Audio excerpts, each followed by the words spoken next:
Assalamualaikum warahmatullahi wabarakatuh. Perkenalkan, nama saya Karyati dari jurusan Manajemen kelas Sabtu siang. Di sini saya akan mempresentasikan tentang prinsip-prinsip etika bisnis.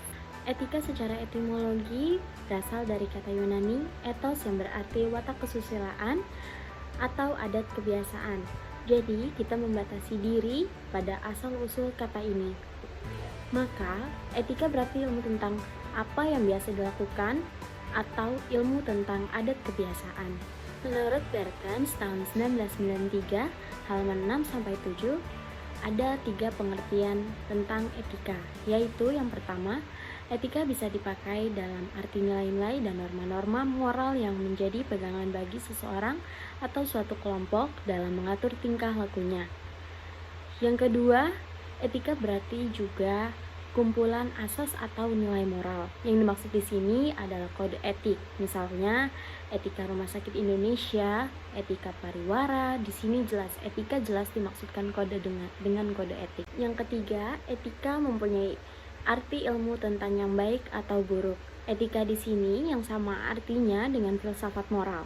Jadi, etika bisa juga diartikan cabang filsafat yang membicarakan tingkah laku atau perbuatan manusia dalam hubungannya dengan baik atau buruk. Yang dapat dinilai baik buruk adalah sikap manusia yang menyangkut perbuatan, tingkah laku, gerak-gerakan, kata-kata, dan sebagainya. Sedangkan motif, watak, suara hati itu sulit untuk dinilai. Perbuatan atau tingkah laku yang dikerjakan dengan kesadaran sajalah yang dapat dinilai. Sedangkan yang dikerjakan dengan tak sadar tak dapat dinilai baik buruknya. Menurut Sanoto tahun 1982, etika dapat dibagi menjadi etika deskriptif dan etika normatif. Etika deskriptif hanya melukiskan, menggambarkan, menceritakan apa adanya, tidak memberikan penilaian, tidak mengajarkan bagaimana seharusnya berbuat. Contohnya adalah sejarah etika. Dan etika normatif sudah memberikan penilaian yang baik dan buruk, yang harus dikerjakan dan yang tidak. Etika umum membicarakan prinsip-prinsip umum, seperti apakah nilai, motivasi suatu perbuatan, suara hati, dan sebagainya. Etika khusus adalah pelaksanaan prinsip-prinsip umum, seperti etika pergaulan, etika dalam pekerjaan, dan sebagainya. Moral berasal dari kata lain mos, jamaknya mores, yang berarti adat atau cara hidup. Etika dan moral sama artinya, tetapi dalam penilaian sehari-hari kita ada sedikit perbedaan. Moral dan atau moralitas dipakai untuk perbuatan yang sedang dinilai, sedangkan etika dipakai untuk pengkajian sistem nilai yang ada. Berikutnya saya akan menjelaskan tentang etika profesi. Kata profesi dalam Kamus Besar Bahasa Indonesia diberi arti bidang pekerjaan yang dilandasi pendidikan keahlian, seperti keterampilan, kejuruan, dan sebagainya. Profesi memang erat diberkaitkan dengan jabatan dan bidang keahlian, tetapi tidak semua jabatan dan bidang pekerjaan dapat disebut dengan profesi. Secara tradisional, profesi hanya diperuntukkan bagi jabatan dan bidang pekerjaan kedokteran, pengacara, dan kependetaan atau imamat. Baru kemudian jabatan dan bidang pekerjaan lain yang menyangkut layanan sosial dalam bidang pendidikan, bidang keamanan, bidang ilmu, bidang pengaturan bisnis, dan sebagainya juga dimasukkan dalam bidang profesi. Rumusan profesi dalam Kamus Besar Bahasa Indonesia hanya bidang pekerjaan yang dilandasi pendidikan keahlian tertentu dapat disebut profesi. Pendidikan keahlian itu menurut J. Sudarminta tahun 1994 meliputi macam-macam segi, yaitu yang pertama, menguasai teori sistematis yang melandasi praktik profesi. Yang kedua, penguasaan metode atau teknik intelektual yang merupakan semacam jembatan antara teori dan penerapannya dalam praktek. Yang ketiga, kepemilikan kemampuan untuk menerapkan dalam praktik teknik intelektual pada urusan praktis.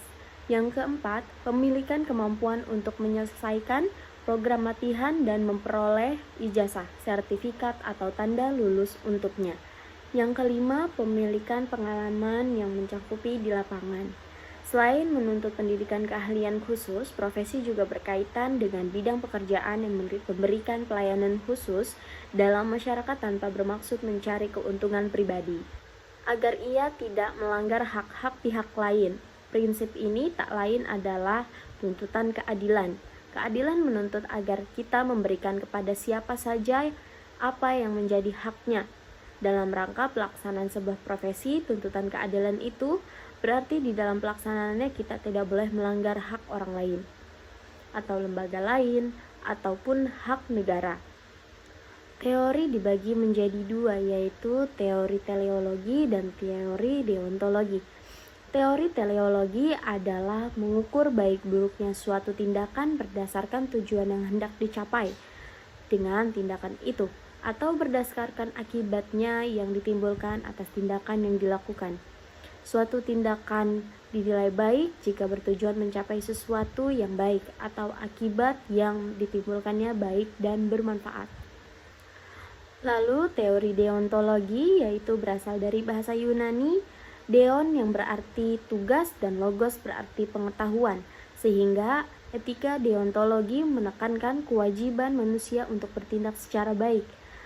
Suatu tindakan itu baik bukan dinilai dan dibenarkan berdasarkan akibatnya atau tujuan baik dari tindakan yang dilakukan, melainkan berdasarkan tindakan itu sendiri sebagai baik pada diri sendiri. Dengan kata lainnya, bahwa tindakannya itu bernilai moral karena tindakan itu dilaksanakan terlepas dari tujuan atau akibat dari tindakan itu. Prinsip-prinsip etika bisnis. Etika bisnis merupakan cara untuk melakukan kegiatan bisnis yang mencakup seluruh aspek yang berkaitan dengan individu, perusahaan, dan juga masyarakat.